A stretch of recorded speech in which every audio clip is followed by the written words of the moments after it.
Hi. Makikiupo lang sana ako. Okay.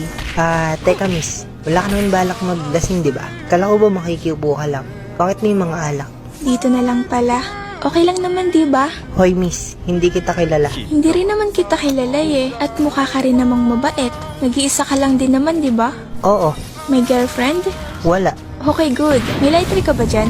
Bakit? Naninigarilyo ka? Mukha ba ako naninigarilyo? Anong oras na ba?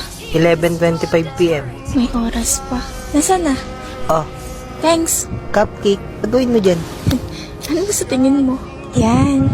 Happy birthday to me. Happy birthday to me. Happy birthday. Happy birthday. Happy birthday to me. Happy birthday, Sam.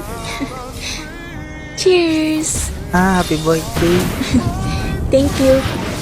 So, may problema? Sabi nila mas okay daw magkwenta sa taong hindi mo kilala. Wala naman. Imposible yun. Hindi ka siguro ng girlfriend mo. Tama ako? Ikaw, birthday mo. Ba't dito ka nagsiselebrate? Mag-isa? Hindi naman ako mag-isa ya. Bakit hindi mo kasama pamilya mo? Pamilya? Meron ba ako nun? Sorry. Bakit ka nagsasorry? May mga bago na silang mga pamilya. At ako? Eto, mag-isa. Akala ko nga makakasama ko sila ngayon eh. Pero katulad ng dati, wala. Hindi sila sumipot. At saka may boyfriend ako. Kaso yun, iniwan ako. Ang saya no? Ang saya ng birthday ko. Isa na nga lang tinuturing kong pamilya. Yun yung best friend ko. Kaso wala siya dito eh. Hala, ang dami mo nang alam sa akin. Ipapatumba na kita. Sorry, madaldal ako. Okay lang. Sige lang, magkwento ka lang. Makikinig ako.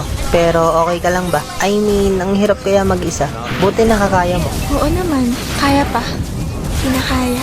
Eh ikaw naman magkwento. Hindi ko alam eh.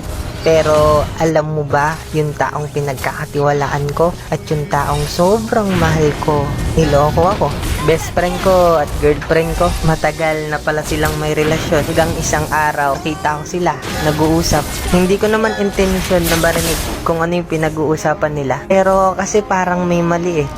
Parang nag-aaway sila. Tapos lumapit ako ng konti para marinig ko ng malinaw kung ano yung pinagsasabi nila. Na sana hindi ko na lang ginawa.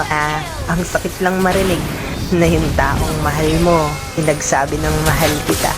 Pero hindi sa'yo, sa kaibigan mo pa.